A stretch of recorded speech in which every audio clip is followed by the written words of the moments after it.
One day it will happen. One day. It's pretty obvious to say that when you get any form of medium, you're going to get characters, and those characters is what's going to basically make or break any series. You can have a fantastic story, but if your characters suck, it's very hard to get to the good parts of the story. MLP throughout the years has always had a very rough patch when it comes to characters. Even a Gen 1 tard like myself had to admit that a lot of the characters in Gen 1 were very annoying, especially Spike back in the day. And then it just continued on through the previous generations of Generation 2 and Generation 3, especially Generation 3.5, when you really just get the overall... They're little girl characters. Little girl characters for little girls and little boys who are into girly stuff at the time because, you know, you're a kid. You can like whatever the heck you want because you can't be judged heavily when you're like that. Stuff like that. Just for those type of things. Like, look at the pretty colors and all that stuff. The personalities are just there. But when you can go up to a grown man, whether it be your dad, I'm only using my example. When you go up to a grown man that is your dad and put up all the Pinkie Pie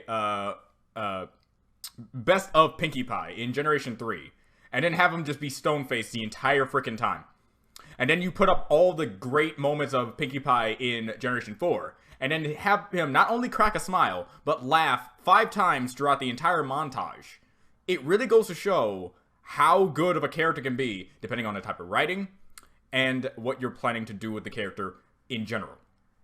So, for MLP, characters in this list are going to be in positions that I myself am going to say right now do not deserve to be in, because all of them should be number 1.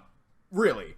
To tell you the absolute truth, there's not a single moment where, when you have a show that has you fluctuate between your favorite characters in being a top 5 slot, it means that your characters are dynamic, they change, they make mistakes, and they reconcile those mistakes. They build themselves up. They help others build themselves up. They're comrades. They're friends. They're great characters. So in this top 10 list, you're gonna hate me. You are. I know for a solitary fact. This may be my favorite, but objectively and subjectively at the same time, I will agree with all the comments telling me that I am wrong, because I am, and I know I am. And I'm in the comment section right now. If you go down there, you're gonna get, do you want to build a universe? I'm so wrong. Like, I'm doing that just to let you guys know how unbelievably difficult this actually turned out to be. You do not know how many times so many characters got in so many different slots for various reasons, and you don't know how I was so confused of how I was gonna make, like, the actual tiering list. Like, okay, you have the villains, okay, you have the motivation, you have that, you have their impact, you have their accomplishments, you got that sort of stuff. For the song, okay, you have the visual aspect, you have the song in of itself. But what do you do for characters? You don't know how hard it was for me to think of good categories that would define characters and what made me want them to be in this segment until I found the perfect way to do it for me. So, again, when you get, like, to character 10 on the top 10 spot, and you got the 10th character, I know I'm wrong. I know I'm wrong. This list is not meant to take down any character that you define as your favorite character. Obviously, since we're humans and we have our own personalities, we're going to relate more with particular characters and define what makes a great character for them, because we're all different. I don't know why I'm saying all this. It doesn't matter. Let's get started! Now, before I get started, I need to lay down some ground rules. I'm only going to be doing main characters. Just main characters. Do not worry about that. Mainly because if I added, background characters, a certain Sun Pony would immediately be at the top spot. I'm also taking out side characters, like mainline side characters that only show up like 1 or 2 episodes. Didn't really do that much for the overall plot, just, like certain episodes. Because if I allowed side characters, another certain Sun Pony would make the top spot. So, main characters only, characters who mainly had a lot of episodes under the belt, had a major arc in their development cycle, that sort of stuff. Obviously main 6, Obviously main six, you know, the people who stay put onto themselves in this, like Starlight. Even Sunset's gonna make it in there because she already solidified herself as a main character due to the Equestria Girls movies, because I'm counting those as well, that sort of thing.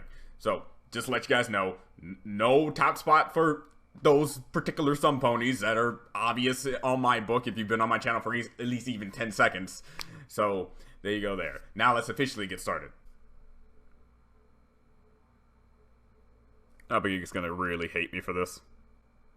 Alright, number 10. Applejack. Who am I? Okay, yeah, I get it. I don't deserve any type of pity. I deserve all the hate.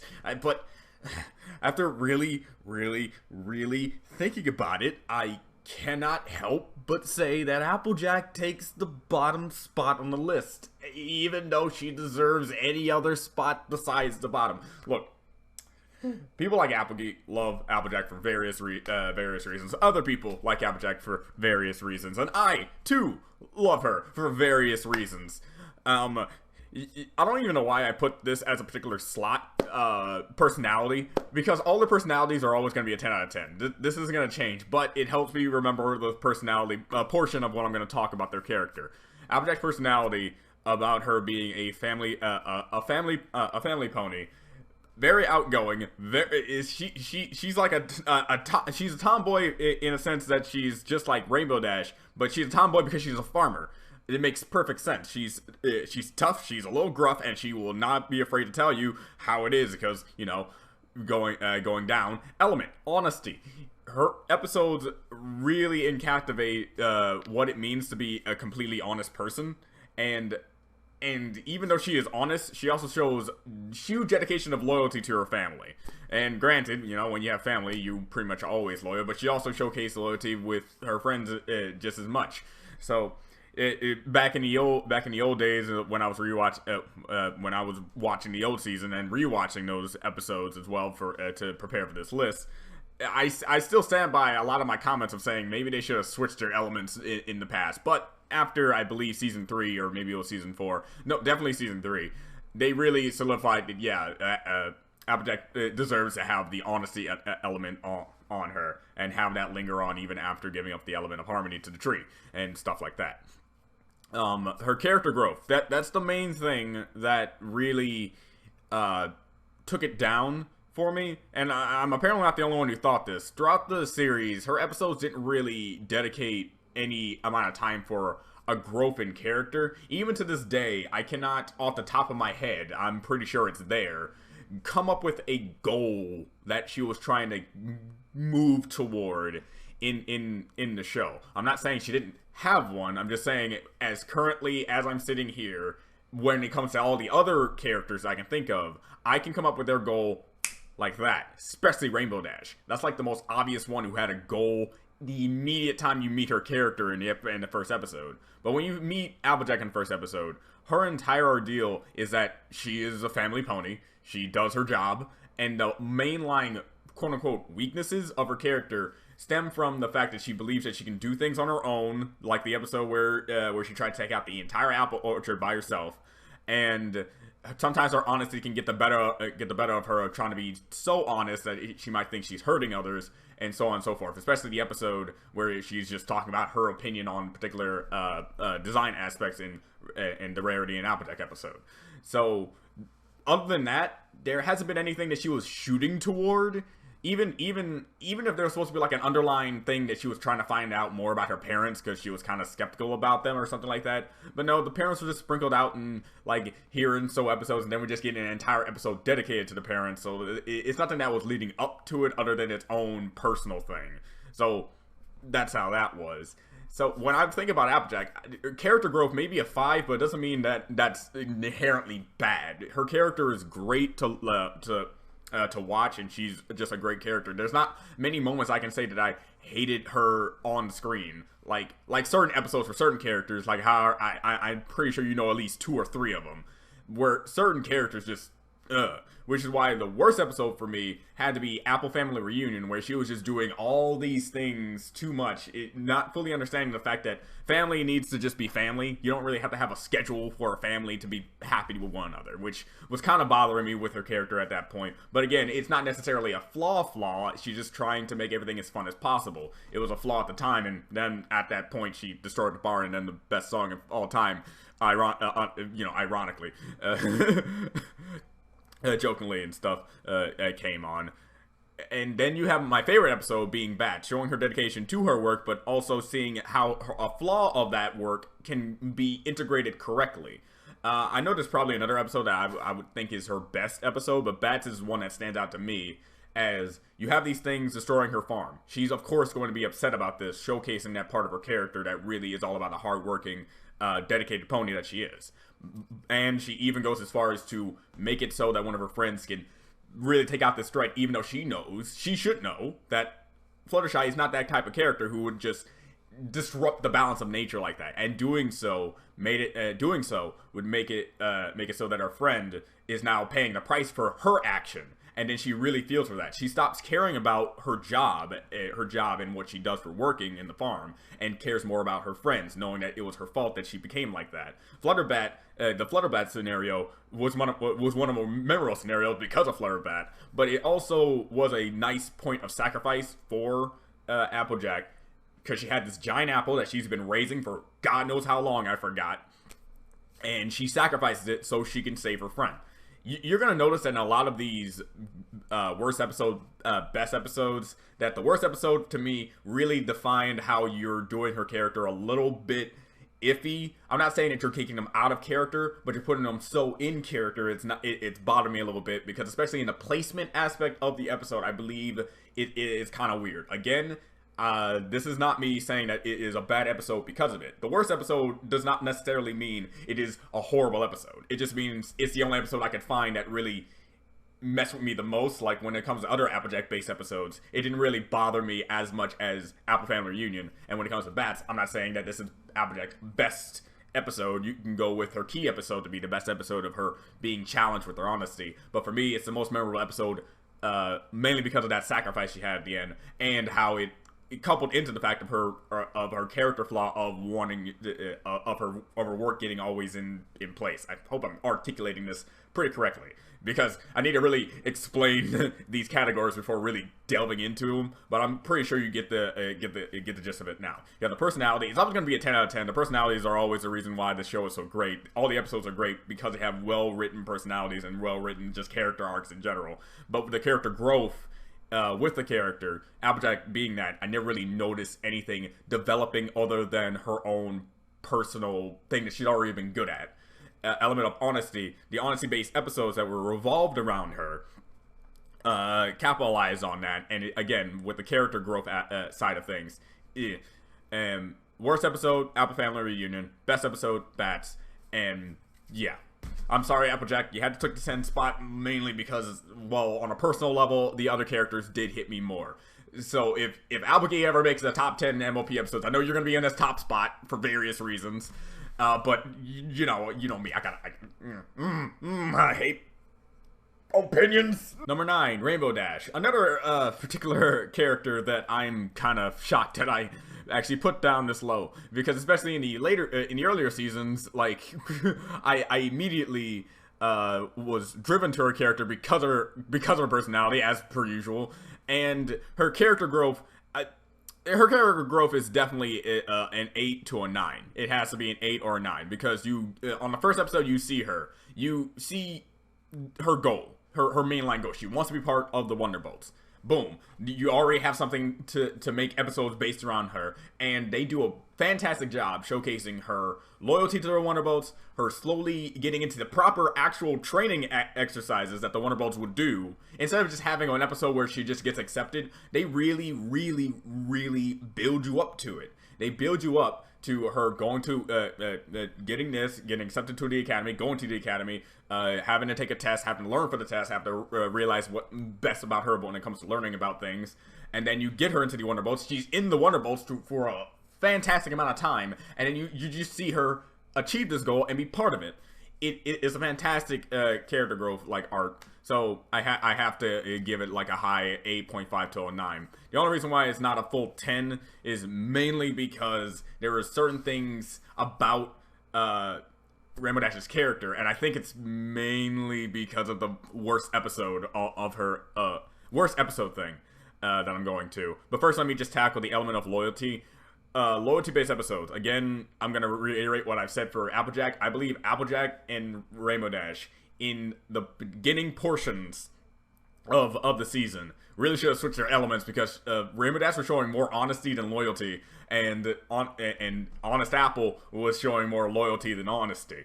But again, after season 3, I really start to notice that they've been doing it way more, and especially when it comes to Tanks for the Memories and a lot of other different episodes for Rainbow Dash. It's like, yeah, she is definitely the loyal pony of the group. Now, when you get to the worst episode, and that being Rainbow Falls, it solidified just how weird a character can go from 0 to 100, or in this case 100 to 0, from what you've been seeing. And I'm gonna already couple that with the Wonderbolt Academy. The Wonderbolt Academy came way before the Rainbow Falls episode. So to say that in the Wonderbolt Academy, she is willing, at the end of the day, she is willing to not join the Wonderbolts because she feels that since her friends were in danger and they just kind of hand that up as a, hey, things happen, you know, that sort of stuff. She said, no, if this is what the Wonderbolts are about, she slams that thing on the table and says, then I quit. I'm not doing this. And then she leaves. You see that hesitation after she closes the door. Obviously, like, she feels like she made a little bit of a mistake, but she owned it. She went to her friends and said, yep, this is what I'm doing. I love my friends more than I love this particular dream that I'm currently having. And if this dream is supposed to be okay with putting my friends in danger, heck no. That was a great character moment. She's willing to know what the difference is between the loyalty to her friends and the loyalty to her dreams, knowing that one or the other has to be better for her, and she chose her friends. And then you get to Rainbow Falls, where the loyalty to either the Wonderbolts or her friends that she made during this time period to do the obstacle courses and stuff, she is conflicted, and she goes back and forth, jumbling about, even going as far as to pretend hurt herself to not make a decision. I'm like, are you kidding me? You made a decision in the Wonderbolt Academy, meaning that you already went through this kind of arc already for various reasons. Like, okay, the context of the matter are different, but I don't see how her choosing in this scenario friends on this side or Wonderbolts on that side is going to be any different from her giving up on her dream entirely because of this mishap. Even her friends are like, "Are you sure about this?" They were trying to like talk her out of it, and she's like, "Yeah." So it's like that's kind of awkward. That's kind of awkward to me. It could have made sense in a lot of regards. Knowing some people, they might try to explain it to me, but when I saw that, I really was disappointed in her character at that point. Like, she turned into a completely separate person. She was in the academy, and she changes her tone in this obstacle course. It's like, I know she's always been though, I need to win pony, and I just, in the end, you should be more with your friends. That's it. That's what really rubbed me the wrong way with Rainbow Falls. Her loyalty key episode, testing her loyalty at that point, really got to me a little. So, but that's all I gotta say about that. Only I would bring up, the one particular thing in Rainbow Falls that got me, but this isn't that, kind of talk. We're not talking about that particular scene that hurt me. So yeah, basically. So Rainbow Dash gets number 9, mainly because she did have an arc, which makes her above Applejack to me. And that arc was handled pretty correctly, except for that one pitfall of an episode. And before anyone comes to me and said, well, the episode was supposed to be like a representation of how hard it is to be loyal and stuff like that, because that's the whole thing. But how come in Pinkie Pie, one of the best key episodes, really showcasing both her weakness and the strength as her party planning pony that she is, and wanting to make people laugh, and her laughter-based test was really freaking good, because they actually implemented the flaw in her element, also amplifying the greatness in her element. But they did it so wrong in Rainbow Dashes. It's like so weird. So, with all that being said, number 9 goes to Rainbow Dash. I love her character. That's the only thing that pretty brought her down. That's it. Number 8, Rarity. Rarity is a complicated one. Rarity is very complicated. I really believe that she should be above Fluttershy or above, Spike in this. Because mostly because she's the most mature pony out of them all. I know that can be kind of be debated between Applejack and Twilight, and even Fluttershy. But when I see her, every episode she's in always has something to do with something grown up. Is either being running a store, making sure that you're doing everything you can with your current profession, stuff like that. Her character growth to me is an 8.5 out of 10 because every single episode always has something to do with the development of her own boutique. Or her fashion line. She's in touch with so many famous people, doing things for them. I like that. And you just constantly see her get bigger and bigger and bigger and bigger and constantly growing further and further. There's not been a single design, maybe a few, maybe like 1 to 3, that I have to say that she did not put effort into in forms of the design aspect of it and everything about it. Her element is generosity. And many episodes revolving around her generosity, when it revolves around her, yes. If it's her episode, yes, you can definitely see it. But casually, she does not really showcase that. You know how many times I've joked about the fact that she's not really all that generous. Mostly because, well, it's very hard to really write in a generous spirited character and always show them doing generous things all the time for any other reason other than the fact that they can. And if it is there, then that's just my fault for not noticing it too much. And then probably I should change it on the list if that is the case. But this is mainly on the list that I remember from all the episodes that I rewatch when it comes to it in preparation, and I did not see it very much. So for her worst episode, this was actually really, really hard for me. Harder than the Applejack one. Because after going over all the episodes that are centered around Rarity, it was very hard for me to want to put any of her episodes on the worst episode list. Mainly because all of them are just so good. Even Sweet and Elite, the one that I had to choose, was really good in forms of the development of her character. Especially this one, where she's like, okay, you got this cute guy she's trying to impress with both her fashion line and stuff like that, and just who she is as a character. And then you have Twilight, and then the rest of the friends show up, and then they start being weird and start to really, like, embarrass her. And it's like, wait, you're friends with these people? It's like this, stuff like that. And it was up to her to be. At first, you can, like, be like, well, this is kind of weird. They're your friends. You need to be sticking by their side. But this is an early episode, so that's the excuse. She has to learn this. Lesson of her own fruition. And so at the end, she does get with them, and that's like the big empowering moment of the fact that her character has developed from that point. And that's it. So it's not the worst episode, bar none. I just had to put it there because out of all the episodes I could have, like, it's the only thing. Like, it's very weird. There's not a single Rarity episode that I have to say was done poorly. If you have an episode that you think Rarity has not been great in, please tell me so I can probably look it over again, because every episode that I have at Rarity was way too damn good to put in the actual worst episode list. So I just had to put Sweet and Elite there just to have a slot. And if I'm bold, I'm just gonna put NA. Like, she does not have one, but now you just know through my talking which one that I would have chosen. But it's very hard. The best episode for me was Rarity Takes Manhattan. Like, I've already said a little about this in my top 10 favorite MLP songs, top 10 MLP songs, and the episode is another good key episode, showcasing the greatness that is her element and also the flaws in her element at the same time, going toward that, being too generous sometimes, and this happens to people all the time. This is even happening now, even to certain people on certain media. I'm not gonna bring it up because, you know, I'm not a controversial thing. But if you're so kind, if you're too generous to people, people will take advantage of that. And people will use that against you, and you will regret it. Mostly because you trust too much. That sort of thing. It happened to me a lot when I was in school. I was a very nice person. I would always give, never receive back. I'm just like, it's fine. And then I constantly gave until I put myself into a little bit of a hole because I was helping too many people, and those people didn't stop not making me help them because they kept wanting things that I had. That's the best way I can put it without making it so that it's purely their fault, because I should have, like, stood up and said, okay, maybe I'm going to stop this. I did afterwards a little bit. I grew a backbone. But yeah, that's why Rarity Takes Manhattan really resonated with me a lot. And plus Coco's adorable, so and that's pretty much all I gotta say with that. Like, Rarity's worst episode isn't even the worst episode. It's actually just like the mediocre episode at best. It makes sense for the episode to be like that. and the best episode is the one that resonated me the most with. So, yeah, there you go. Rarity probably should be higher, but it's simply because the other characters kind of resonated with me a little bit more, other than Rarity did. So, let's get going. 7, Fluttershy. I think you're starting to notice that a lot of the main six are actually at the bottom of the list, and that's just because this other character that showed up happened to just do things extremely well. Okay. Let's just say Fluttershy, personality, of course, 10 out of 10. But a character growth, I think you noticed this. It's 6, 7, 8, 9, and a 10. Okay, let me explain that, like, immediately.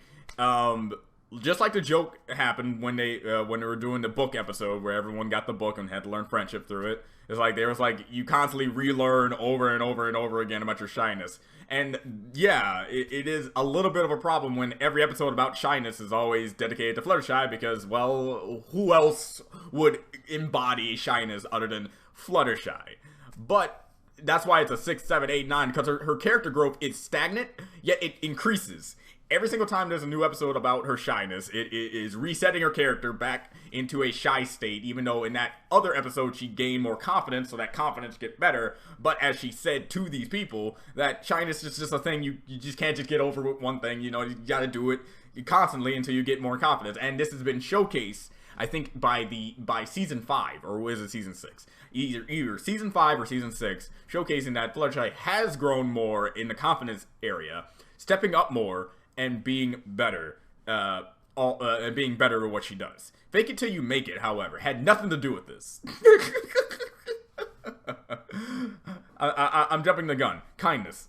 Basically, I already, yeah, never mind. I already kind of captivate.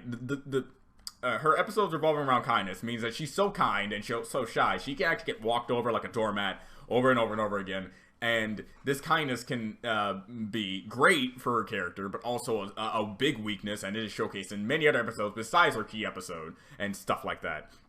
But I believe her key episode really did great. One, it had the Breezies, and the Breezies took advantage of her kindness. It's kind of like Rarity with the whole generous thing. You're so generous that people took advantage of your generosity, and now you're paying for it. And as for kindness, people can take advantage of all that kindness you have, and you're being so kind, they believe you're not going to do anything about it because your kindness already put them in that spot to begin with, and now you have to turn into a jerk, quote unquote, to get to backtrack on it. But it's good because as a SpongeBob episode did, you just can't pamper someone to like a baby when they have to act like an adult, that sort of thing. And I like that episode, but best episode had to go to Dungeons and Discords. Let's talk about Fake It Till You Make It first. Now, this episode is, of course, very opinionated. Like, there's no factual thing for this at all. People, I've been on forums that people love the fact that Fluttershy went through so many different personalities. And in fact, a lot of those personalities were hilarious. But being hilarious does not automatically make you good in my eyes. Especially when it came to, again, like how the episodes did when it comes to the worst episode. Feel as though the character took a back step in all the character development they had, just so they can run with a joke or run with something else, or try to think that the lesson they're trying to go with is supposed to be appropriate. What is the one thing that has been consistent with Fluttershy's character ever since her inception?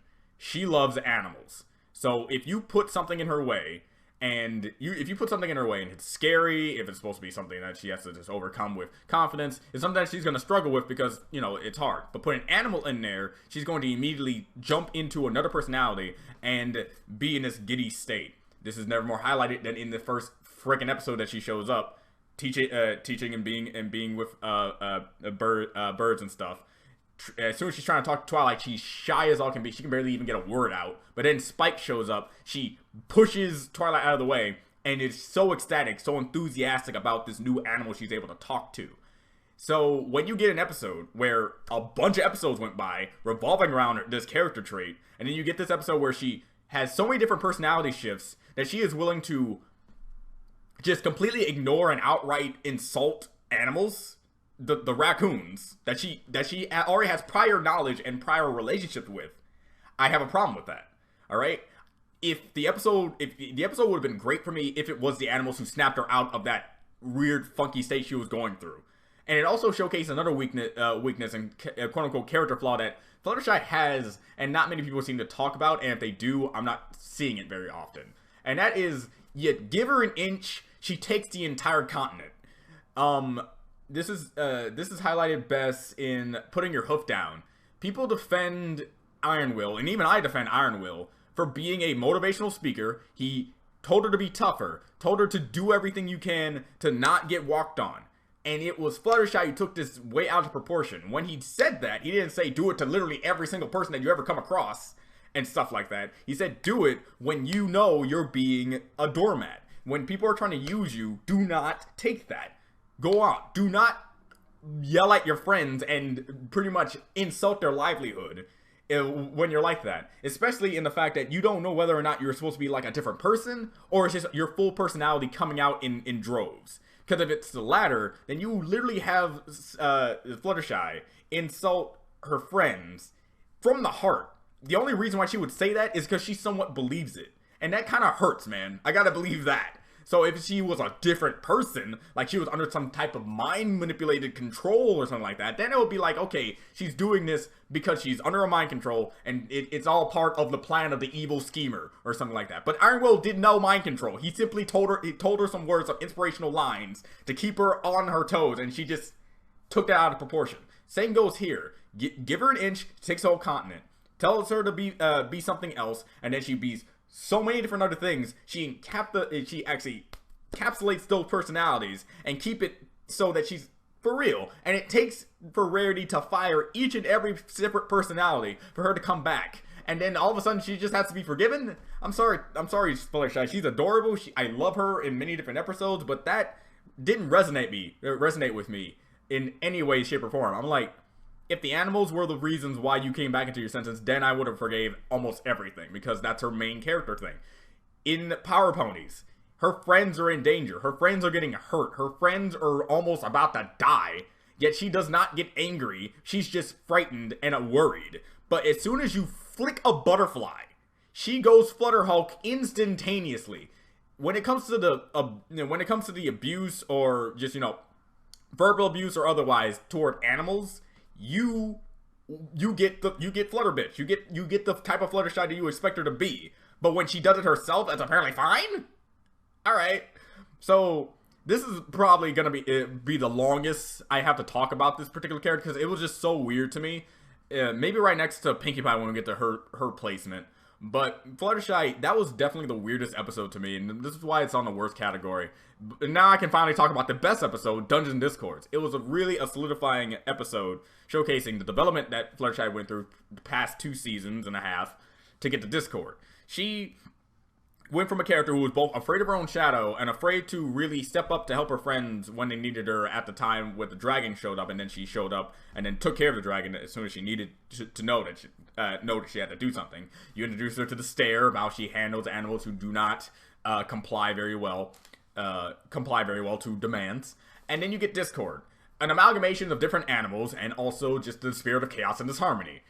And yet she comes at it with bravery. She comes at it with bravery. She was tasked to change his mindset because they kind of hinted at it, how she was going to be the one to do this in the Discord episode prior. Season 2 opener prior to that. And they showcased it really well. She used her old tactics, did not work at all, and then she had to use the actual tactics of showcasing the better nature of Discord and what and what being a friend would mean, and having a friend, and what doing things like this when you have a friend could do to them. Showcasing I can't say a humanity aspect, but more of just an aspect of, okay, now you have something to lose, and that's something that Discord never knew about. He did everything because he had nothing to lose. You're fighting a man who has everything to gain and nothing to lose. And now that he did have something to lose, it brought him over to the quote-unquote good side. Granted, after my whole entire rant, I already talked about this as my favorite villains category. If he didn't get more of an arc with the other characters to keep him down to the good side, he was going to leave. And he did that sort of thing, but this isn't a Discord-based thing. Fluttershy, however, is the main aspect to it, as the reason why Discord stayed around. Discord and Fluttershy episodes strewn across the area, showing their development together as best friends. So That's why I love Dungeons Discords, because it's not only a great episode in of itself, it also is a great setup and execution for the rest of the series going on, showcasing more of Fluttershy's development as well. I was also going to put the episode where Discord, is trying his best to be normal around Fluttershy, because it's also a great Fluttershy moment of her coming out of her comfort zone and acting so many different ways to keep Discord around so he wouldn't stop existing. See, that was precious to me. But one precious moment is not a great episode warrant. But, I probably should have put that in. Actually, I haven't done my my favorite episode list. Damn, that list is gonna be the hardest of them all, I swear to Christ. Number 6, Spike. Yeah, I bet you guys didn't expect Spike to be this high on the list, especially above other characters, huh? Yeah, this really showcases how personal this list actually is, unlike some which actually were kind of objective in a lot of ways, but this one's purely about me and how I viewed Spike while I was watching this show. Personality is great. He's a straight man in a lot of different scenarios and does his best in every way, shape, because he's a pack mule, especially when it comes to Rarity, and he just deals it because he likes her, and also just because, well, he's just used to this sort of like labor and treatment doing the Twilight's protege partner and stuff like that, plus son. And man, his character growth is fantastic, and I'm not even talking about like from the time we see him to the time he gains his wings. I'm talking about just the time we see him to the time we see any other portion. Spike at Your Service, which is the worst episode of this. At first I was gonna give it the sweet and elite category of like generosity of Rarity episode, where you don't like it, but it makes sense to have it because it's a character growing episode, and since it's so early in the season, of course you're gonna have an episode like this. But Spike at Your Service isn't necessarily that to me, considering that Spike has already showcased in a lot of different ways, in other episodes, that he is good at the things he's bad at when he's trying to help Applejack. It's a jarring episode to say the least, and just a bad episode at worst. And that's all really I'm gonna say about it. That's all I really have to say. It's just he just felt out of character and felt too annoying for a guy who's not all that annoying in the other episodes prior, and later down the line never showcased this type of behavior again. You could say it's because he learned his lesson at the end of this one, but definitely I can't see that. I didn't notice that. In fact, this is the most forgettable episode of the entire series, mainly because of that. I remember the mysterious mare duel more than I like to remember Spike at Your Service. I didn't even remember what the overall like conflict of it was until I rewatched the episode. I was like, oh yeah, they tried to do this Timberwolf idea. It's like, man, this episode's very forgettable, and the fact that it was a Spike episode really solidified that. There was other great Spike episodes, such as, sorry about the cut, I made a little bit of adjustment of my best episodes list, and I'm going to just have to give it, at first it was going to be this other episode, but we're not going to talk about that. We're going to talk about the Equestria Games episode. I believe the Equestria Game episode, that's some consideration mid monologue. I mind you that the Equestria Games actually comes out on top as the best episode of Spike for me. One, it shows the development between Spike and how he feels about his usefulness and stuff, and how he views himself. And since he was viewing himself so negatively and that sort of stuff, it affected how he actually worked. And then it took everyone to remind him, and himself at the very end, when he saved everyone from the giant ice pillar thing, which was one of the most badass Spike moments you can ever put down on paper. I can tell you that much.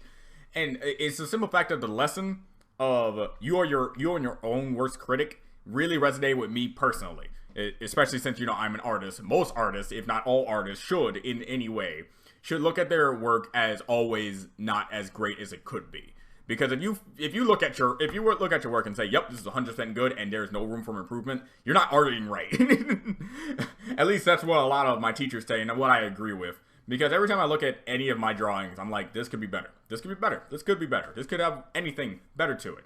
And then you go from that and then go to a more depressing aspect to it. It's like, this will never be better. This can never be anywhere better than what it is now. There's no way I can improve better and stuff like that. You are your own worst critic. The more you believe that you are not great, the more true it is to yourself, thus making it and making it so when you go out your everyday life. But if you keep telling yourself that you're better, that you can do better, you can improve, you can do this, you can do that, you can do that, you might be able to actually do it. Because that's how your body and that's how your self-esteem works.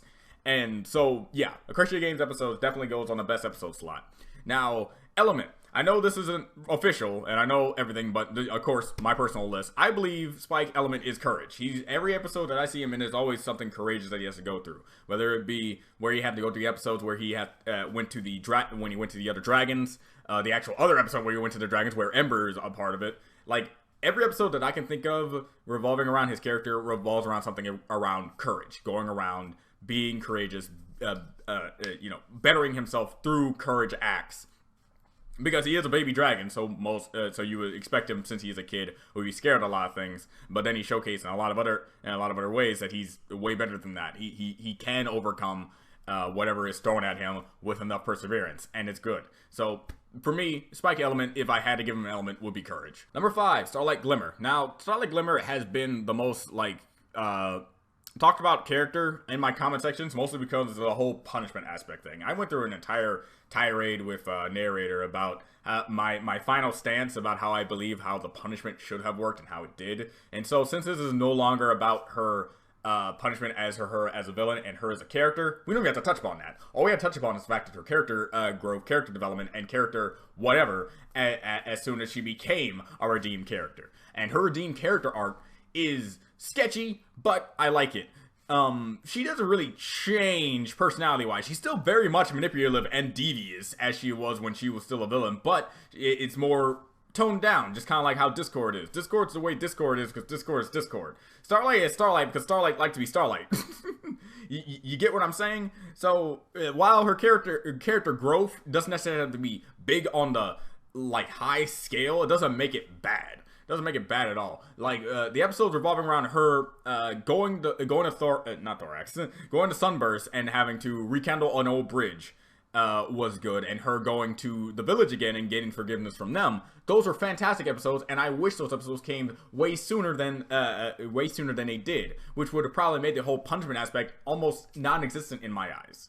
So there goes there. Her element to me is reconciliation.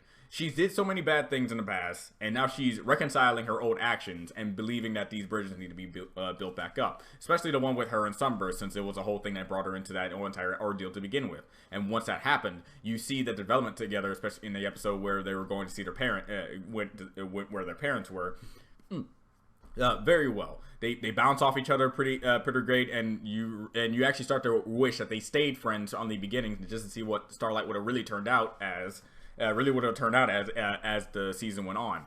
Her worst episode to me had to be every little thing she does, primarily because, granted, this should get the treatment of Sweet and Elite, and I think that's the reason why it's the worst, because every other episode about Starlight was really good to me, and this is the one that I had to put on the worst category, because while it is a development episode, and since it came so early in her time of being a student to Twilight, but knowing what you already did with the whole cult thing and the time travel shenanigans, mind controlling your friends isn't necessarily the first thing I would jump to. Definitely not. You really need to be better with that. But again, that's not terrible because, again, it's her learning, and she was just very confused at the moment and was just trying to do the best way in her possibility as she can. So it's the worst episode mainly because, it's her development episode, and nothing really much else about any other episode really was all that quote-unquote bad. She wasn't really a bad character in any aspect. She was herself, and since I liked her character, people can hate her character and thus not making it so they don't like her episodes. But I love her character, making her episodes about her character great. And speaking of her character, the best episode had to be To No Second Francis. I already showcased my love of hate for Twilight being so serious, so unforgiving. To came back. When Starlight on paper did worse than Frigid, even when you go back to that, the Applejack that with all her online, it's not even close to that. It's not. Okay, I'm it's really happening. Okay, so this is worth to day happiness. To like that. Yes, I'm saying about the worst time relation time. The first time was anything. Gotta be cosmic back down. But yeah, it's first like I feel like okay. When she came first, she also things came back. And this is just things about your initial I have no idea why anyone is result. When it looks like line oh, cool line and I went and let line back 6 times. Just like how this line like animosity toward her. What is this about Starlight? Oh right.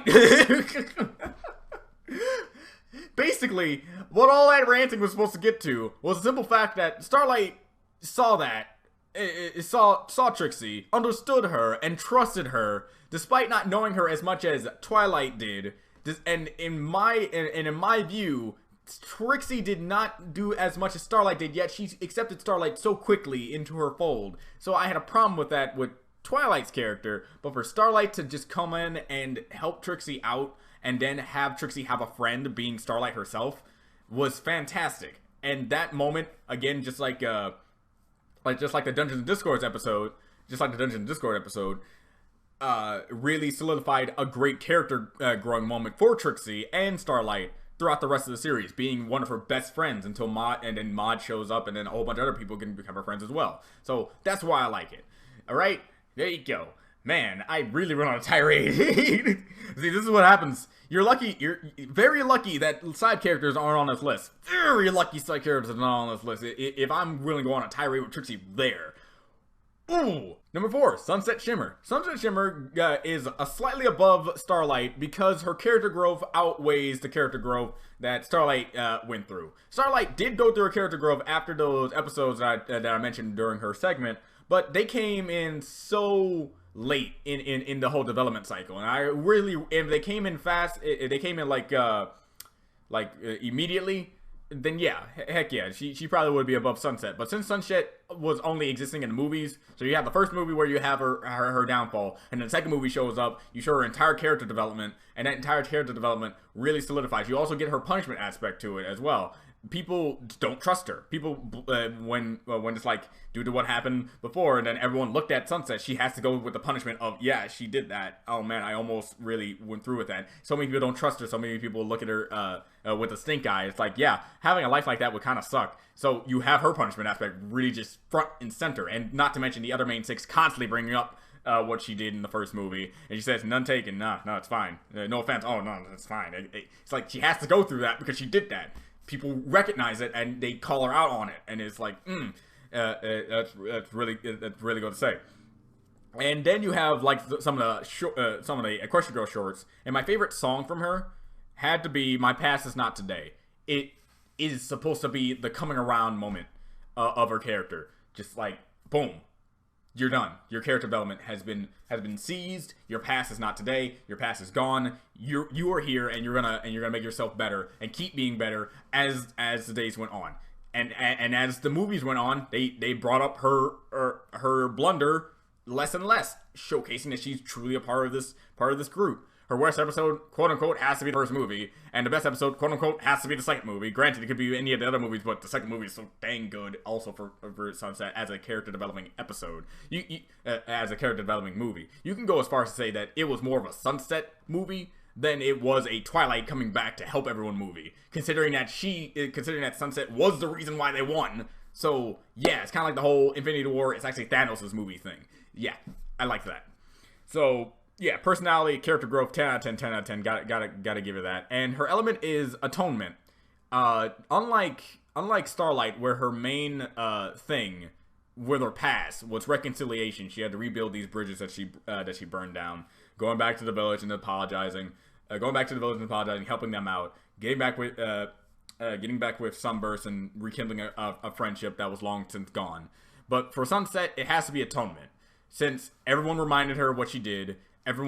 She had to prove herself that she's not like that person anymore. She has to be better. She's going to be better. And so her atonement arc was her element to me. So there you go. And not to mention, she also has the advantage of talking to other villains who apparently had their own personal thing. It's like, man, yeah, okay, gotta love that. That's it. That's my reason for atonement. And so Sunset, you deserve this 4th slot. You did great, and I'm impressed, very much impressed. Number 3, bet no one really saw this one coming. CMC, yeah, Apple Bloom, Sweetie Belle, and Scootaloo, all together. You could say this is kind of like the cheat code thing that I did with the Dazzlings, but not really. The CMC, when I say the CMC, I'm not talking about like individually Apple Bloom's episode. like some pony to watch over me, or Scootaloo's episode, like Sleepless in Ponyville or something, or something like that, and Sweetie Belle. Like none of these episodes individually. I'm not talking about that. I'm talking about the CMC episodes together as a unit. Those episodes, you know what I'm talking about. So talking about them as a unit really talks about them as one character, since these episodes really revolve around their growth, their personalities, how they interact with each other, and I believe their element together is determination. Their first real outing together and their episodes showcase what they try to do the best, and that is find their cutie marks, be the greatest ponies they can be, and go throughout life knowing what their purpose is with their cutie marks, and so on and so forth. So that's why character growth is CMC out of 10. Only character growth that the CMC can do can really captivate what they go through from the first episode to the episode where they finally get their cutie mark. Now, the worst episode to me had to be Showstoppers, because it was kind of like both a red herring episode and an episode that was just kind of weird to be around with. All right, other than the cringy yet slightly weirdly good episode musical number that they went through, they really wanted to showcase that they had either they had a previous idea for their characters and they scrapped it, or this was just supposed to be a big red herring for the CMC in general. When you see each and every character do something the other character was good at, so the reason why they're never going to get the cutie marks is because they'll never realize that they're good at this thing and they're not trying to pursue more through what that thing is, and so on and so forth. At first it's like, okay, yeah, this is what that is, but until together individually, if they were individual and they never met each other, that's probably what their cutie marks could have been. Maybe. That's just speculation on my part. But since together as a unit, the CMC went out and tried to find what's great for all of them together, they became the Cutie Mark Crusaders, the people who truly went around helping other people gain their cutie marks. That's what they're good at. And I found that to be both very interesting, clever, if that's exactly what they were trying to think of, and just awe-inspiring. It's really different. It's really different from from other shows I've been seeing that try to do that type of trope. So it's like, good job, good job, show writers. And of course, the best episode had to go to Crusaders of the Lost Mark. Not only is it an episode that with a bunch of different music, having the music really tell the story, but it also gets a redemption arc for Diamond Tiara, seeing the reason why she became such a gigantic bitch. There you go. I said it. And so on and so forth. And then the episode and the songs of itself, I wanted to put one of the songs in my top 10 favorite songs of MLP, but I couldn't, because kind of like how I almost didn't put like a True Friend in there, because this episode is centered around music, and the music all around couples with each other very well. But this one, Crusaders of the Lost Mark, is purely just a musical-based episode that truly you need to watch the entire episode to understand and really getting captivated with all the music. For me, of course. So other people can listen to We'll Make Our Mark, other songs that are in that episode by themselves and get it. But I need to listen to every single song as a step-by-step process of what the episode went through and what they went through to really get it. And especially at the end of the day, they finally got their cutie marks. It was a moment, man. It was, oh god, oh man, I'm still getting chills after remembering what I did. Oh man, I need to rewatch my reaction to that episode. I don't know why I didn't do that now, but my god, I love these three, and they deserve the third spot. Oh. Number 2, Twilight Sparkle. Yeah, the main character didn't get the top spot, because of various reasons. Now, personality, of course, 10. She's adorable. I love her. And character growth, 10. Well, I couldn't give it an 11 because of character growth from a pony who didn't have any friends, didn't really care much about friends, didn't understand friendship, going into a person who understands friendship so much that she stops forgetting that she's a friendship queen, friendship princess, and stuff. It's great. But her blunders almost make things hard for me. Okay, let's get to the element of magic. Her element is magic, so she kind of had Steven syndrome a little bit in the first 3 seasons. First 3 seasons or so? Or was it the first? Or maybe it was just the first season. It was just the first season. Where she kind of had to be in every episode so she could learn from what they did, so she could then write what she learned toward Celestia to then feel accomplished at that day. So she always had to have an episode with everyone because she had to learn the friendship lesson. And then you get to season 2, and season 2, episode 3, where she didn't have to do that anymore. She didn't have to constantly learn a new friendship lesson and constantly be pressured to do that. And I love that episode to death. But other episodes trump that in the best episode category. Let's get started with the worst episode, which is the MLP movie. And the best episode being the Princess Twilight Sparkle. Now, I remember the conversation I had with Applejack and everyone else during the live stream of the movie. I get that a lot of things that Twilight went through is because she's been pressured. She feels as though that she doesn't do this, everything's never gonna get back to normal. She's in a very heated area. But to not use friendship when friendship is the proper way to do anything, especially since you're the princess of friendship and Pinkie Pie is doing better with you on that aspect, really dampens the development you had the other seasons you had. That is my problem. You can defend it, and I understand it. Even I defend it. Even I defended it. I get it. But it does not make me have to like it. There you go.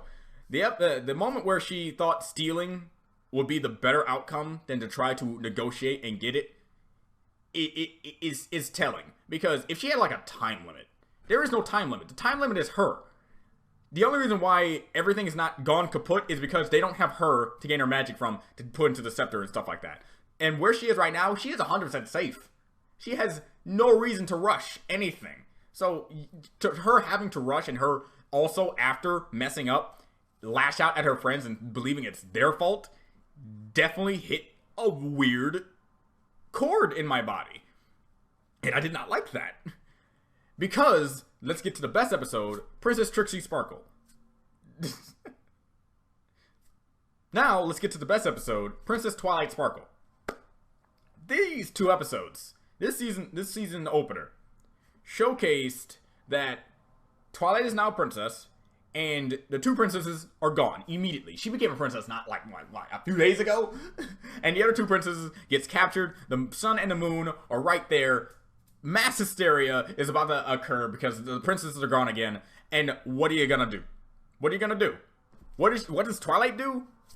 Keep calm, cool, collected, tell the guards what to do and how to handle the situation appropriately, and then it's not her who says, I can do this on my own. It's actually her friends that are like, you're a princess now. You can't do this with us anymore because you're too precious at this point. So we have to do it. And I was like, wow. A moment where Twilight isn't the one messing up with the whole friendship needs to stick together thing. And she actually she was really hurt. And it was thanks to Discord's words that she went back and tried to help them. And it's like all that development of understanding, one, this is a pressurized scenario. There's a high possibility that you don't know, you don't know where Celestia and Luna are. And right now, you could have gone off the assumption that they're never coming back. Yet you're still calm. You're still cool, you're still collected, you're still going out and trying to do your thing as the new friendship princess that you are. And granted, she's not the friendship princess, but you know she is at that point, but you know she is. She's trying to stick with her friends, but her friends push her away because she's too important now. And then she goes back, helps them out, and because they helped them out, they're able to do what they need to do, put the elements back where they are, and save the day. Save the princesses, and that's it. But then you get to the movie, where pretty much the exact same scenario happens, and don't tell me that just because now Caden's not part of it, that suddenly, now, not that Caden's part of it, now suddenly that's even more of a bad. She understands that being with her friends, no matter what happens, things are going to be good. She was rushing every scenario, being very, very, very, extremely cautious when there is no time limit. If there was like a time limit of them staying encased in stone forever, then yeah, I'll be with the Twilight that my friends are kind of goofing around when we're supposed to be really in serious mode. But no, it's not like that for some reason. It's like her character in that entire thing was overly cautious, like back season 2 to season 1 cautious, and at the end she resorted to stealing instead of negotiating and being friends with clearly a character who really needed friends, who is the daughter of the queen. It's like, okay, that entire moment really resonated horribly, mostly because it's so late in her development, and I didn't like that. I could forgive, like, the Star Swirl one, where she kind of went off the rails on her character, because that's Star Swirl, that's her hero, I got that, and one of her character flaws is constantly being blinded in the face of importance and royalty and stuff like that. So if she's like that with Celestia, of course she's gonna be like that with her hero Star Swirl. But this is just any other. This is literally any other type of villain comes down, steal the princess scenario, and yet you're taking it so like this has never happened before. This is so pressurizing. Yet I don't get it. That's all I gotta really say about that. That for me for Twilight, and how I believe that she should have been above that by now. And it takes until episode 8 where she is clearly above that right now. She even states it blatantly that yeah, I understand. Yeah, friends need to stick together. We're gonna do this together. What? You expect me not to say it? It's like, yeah, good job, Twilight. You really came into your own at the second to last season of your entire show. Now, all that being stated, obviously, that major flaw actually makes her higher on the list for various reasons. I don't know why I didn't say this sooner, but people with flaws, I like more with people without flaws. As you can see from what I believe when I put Applejack at the bottom. Because her flaws are either so insignificant that they're not really necessarily flaws, just like hiccups in the character, but Twilight is the main character who has flaws. Flaws that you can think about. Flaws that you can get in debates and conversations with, defending and counteracting certain things that Twilight has done. A complicated character like that deserves to be higher than most other characters on the list. And that's why, personally to me, since I love characters with so many flaws, and Twilight is like the embodiment of that. That's the main reason why she is number 2 on the slot. I love her for very, very particular, specific, and obvious reasons. Her personality is great. The character growth of her is phenomenal. She has hiccups, but that just showcases how human, quote-unquote human, pony she is. And I love that. So, I get it. I get it. Like, sometimes my criticisms can be a little too outlandish when it comes to, like, that moment in general, the situation at hand, stuff like that. But keep in mind that the reason why I talk like this about her is because there's the reason why she's number 2 on the list. Number 2 amongst all other characters in this show, really. And that's why she's amazing. So, alright, I guess I can say it like that. Now let's detract from that entire thing I just said and get on to number 1, shall we? Now, of course, before we get to number 1, we have to do the honorable mentions first. And the honorable mentions are going to be a lot this time. And I think these, I'm going to take a little bit extra time to talk about, like the other honorable mentions, mostly because these are characters that I adore. So, yeah. We're going to talk about it for a little bit. So, let's get started. First one up is Maud Pie. Maud Pie, Jesus Christ. I don't know how I'm supposed to, like, really talk about this without bringing up certain other things that I've been doing with this character. And that has to be because this was the first character that I did shipping with when it comes to my OC character. Because Maud, her personality is great. Her entire character is just fantastic. And she's hilarious for my personal reasons. And her best episode had to be hold on, the gift of the Maud Pie. A gift of the Maud Pie, I think. Yeah, the gift of the Maud Pie. Mostly because it shows great interaction with both Pinkie and Rarity, and it shows just how great of a sister Maud is. Pinkie Pie, also a great sister that Pinkie Pie is. Pinkie Pie wants to give something great to Maud, and it's like, what can I trade? My party cannon. My God. Precious sister. Precious.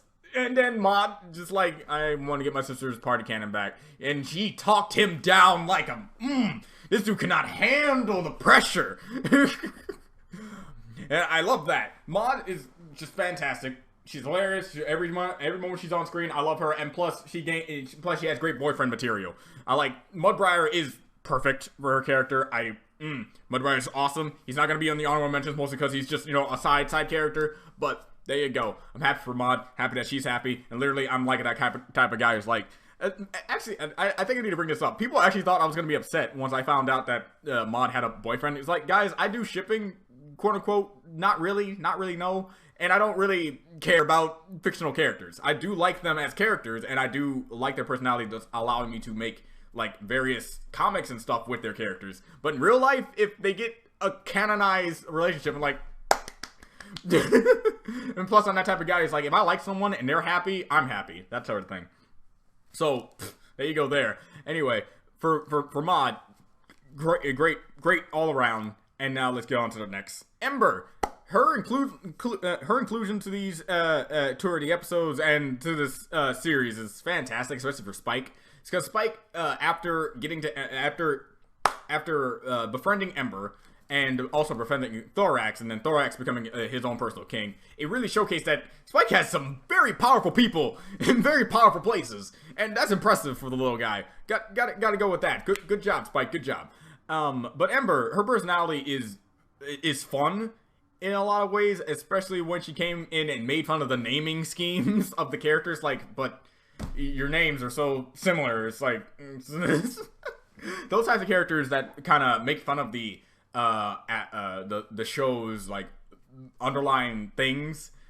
Are always fun. It was kind of like what the Storm King tried to do. It's like, oh yeah, friendship, ponies, yay, awesome, whatever. But Ember and all the other characters that do this sort of thing, especially Discord, they do it in such fun and hilarious ways. It's like you have to admire their characters for those reasons. So yeah, Ember gets on this list. Thorax, speaking of high authoritative figures that Spike has befriended, Thorax, his first introduction was very like telling that yeah, some kingdoms, yeah, you have defectors, you have people who do not like the way of living they're currently living through right now. And the fact that Thorax was so enhanced with his love aspect that he was able to transform into something so imposing and weirdly colored, but imposing all the same, and now running his own kingdom, shows his own personal character, side character development that he had to go through as well. And I adore that. And so I loved seeing what his design was and seeing what the Changeling can be once they embrace love in of itself and everything else.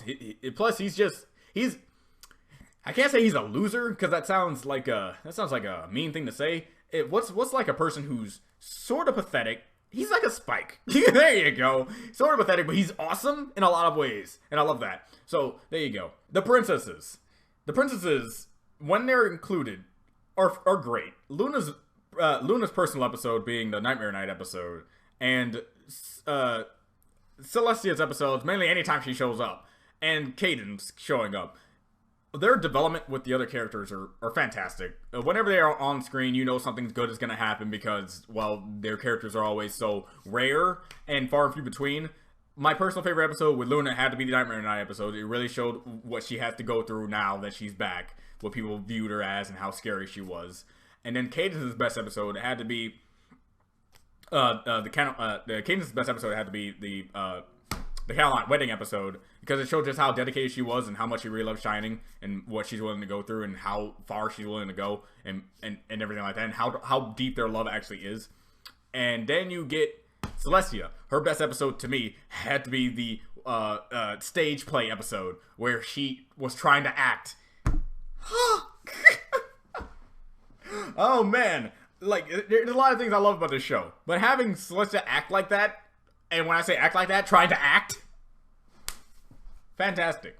So the princesses gets the honorable mentions mainly because of how great they are when they are included. So there you go there. The school six, or the children six, or again, I don't know what you call these six, but they deserve to get an honorable mention on this list, primarily because, well, they're a new generation here. And plus they all come from different walks of life, and they interact with each other. And the best episode is definitely the Heartwarming Eve one, where they all just sat down and talked about various things, and really got to know each other on a more personal level.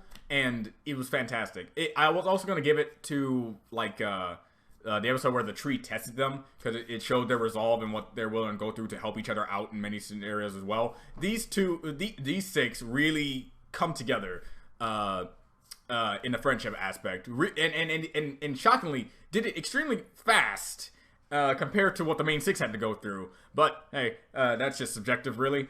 And I just love how they were able to interact with each other the way they did. Really good, really good show. Really good. Discord, gotta give Discord a mention here.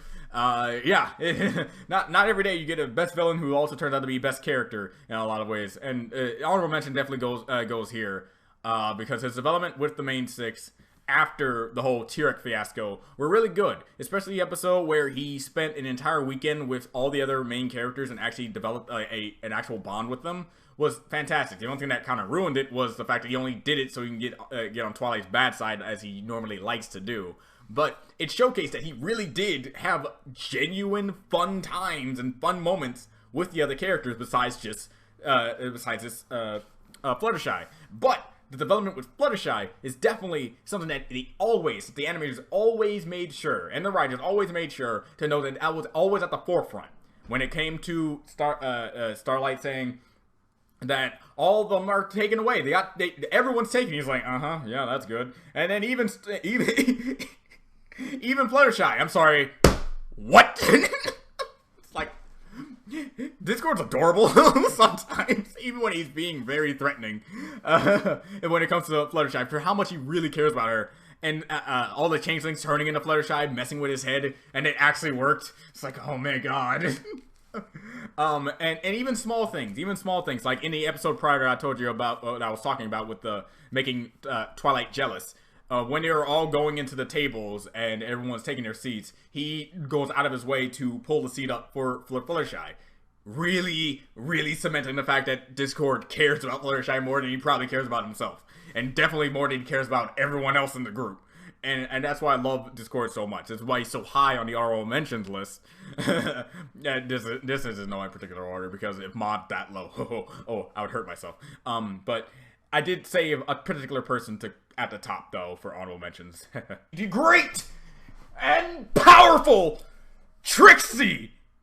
Definitely gets an honorable mention because she's amazing and I love her and everything about her is fantastic. I do not see any single character flaw about her. Everything about her is perfectly fine as the way she is. She doesn't need to change for anyone, especially herself.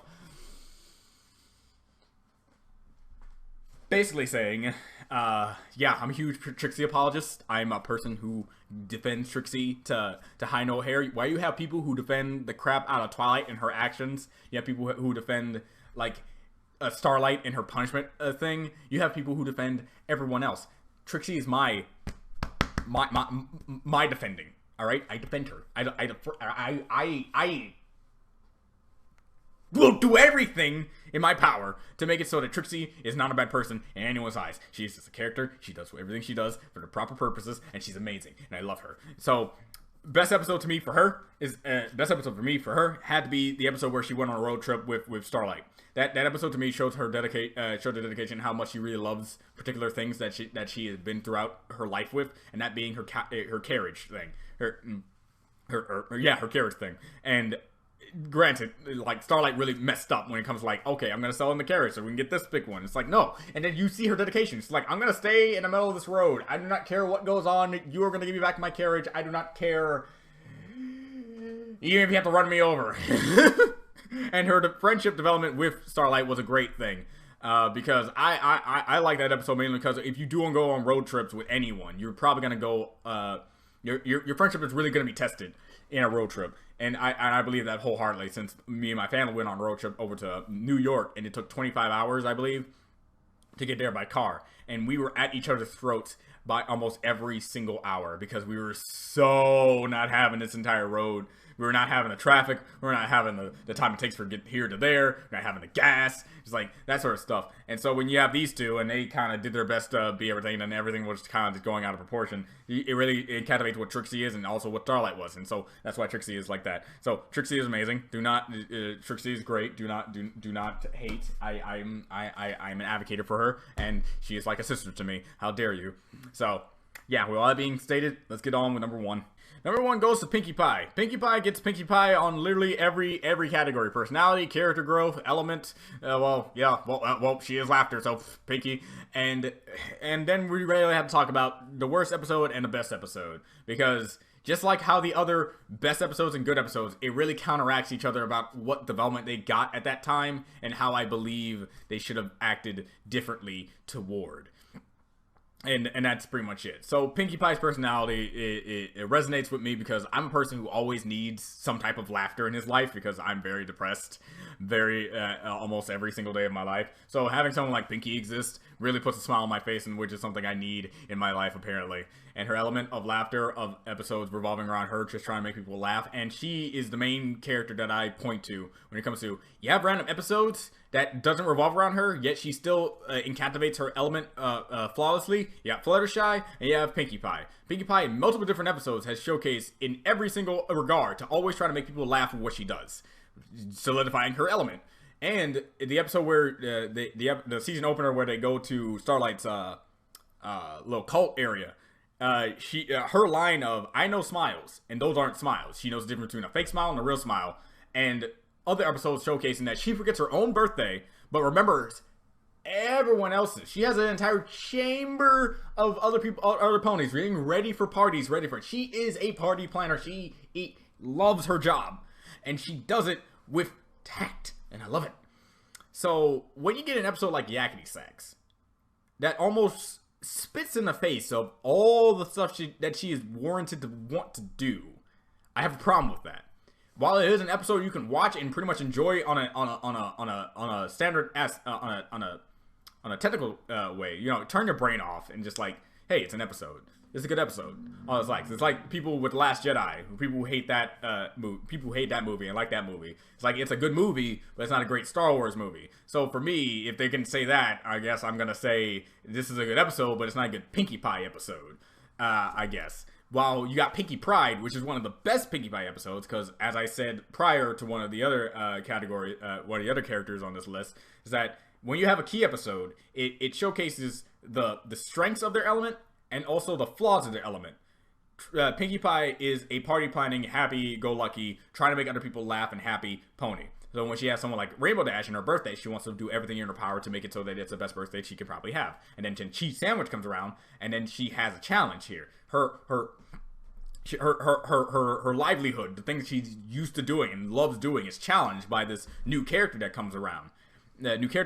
So she initiates the goof off, and he accepts. The goof off then showcases the flaw aspect to the laughter. She's trying so hard to make this person happy and laugh that and her competitive aspect is going on with that she's actually hurting the person. And since she is making things worse, she takes that into herself and realizes that she's messed up. She even goes as far as to want to leave Ponyville because she feels as though that she really, really messed up the one thing that she herself thought she was great at.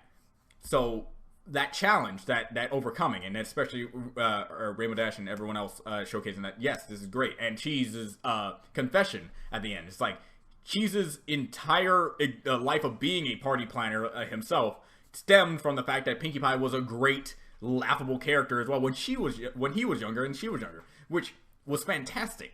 Even when she was extremely young and a little filly, she was still inspiring other people to be happy, to be great in of themselves.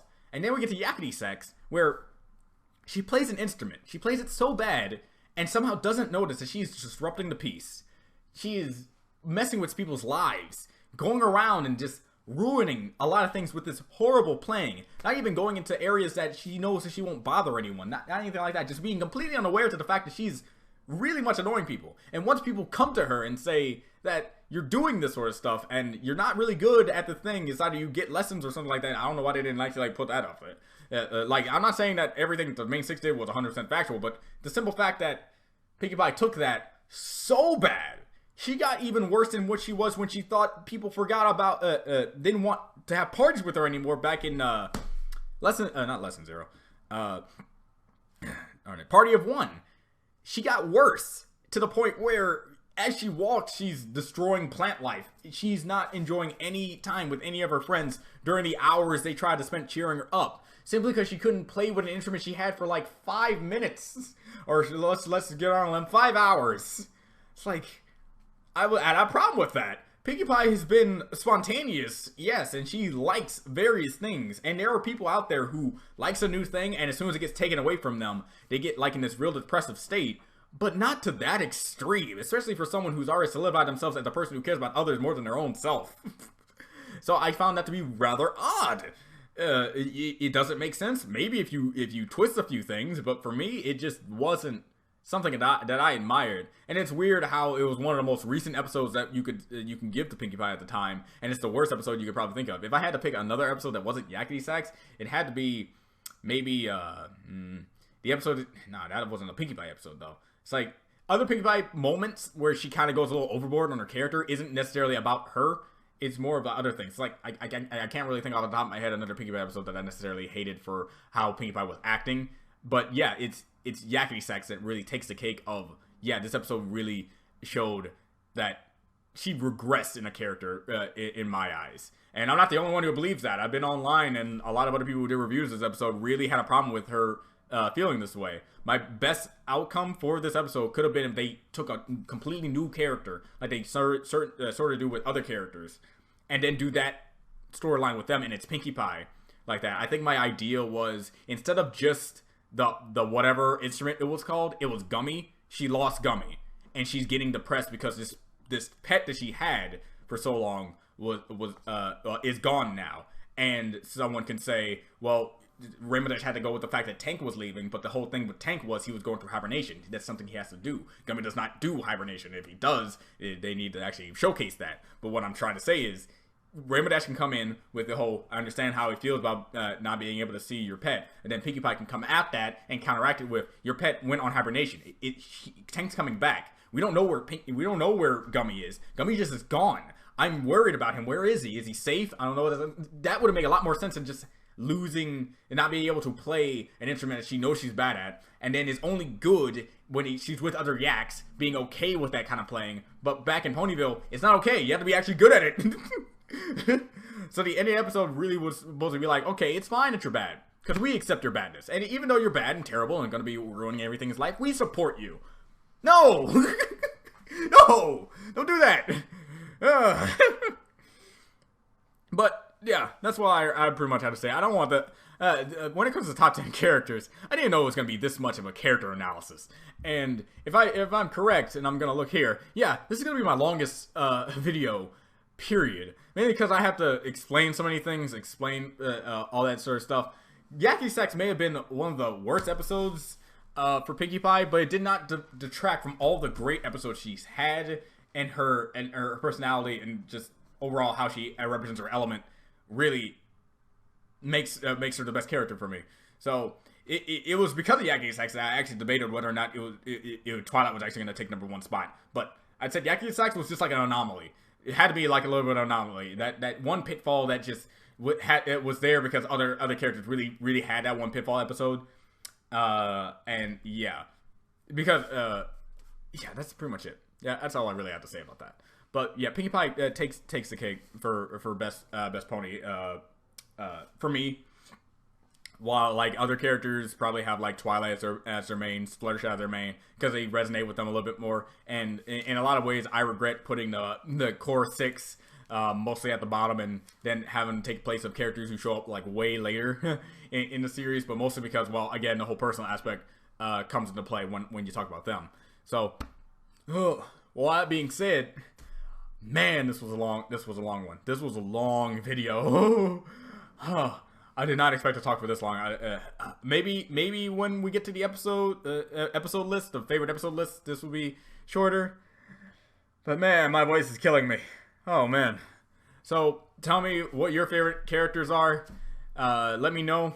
This is gonna be like the hardest one to really have a subjective view on, because a lot of characters can always have a personal connection to a person, making it so that this list is not supposed to be the correct list of characters. These are not an objective greatest character list. Like, if you had to go through if you want to be objective in a character list, you have to put every single mainline episode that is core to them on a list, rate them by 1 through 10, and then average all those episodes out to what their character is, how their character grows, and what their character acts like, and if their character consistency and stuff like that.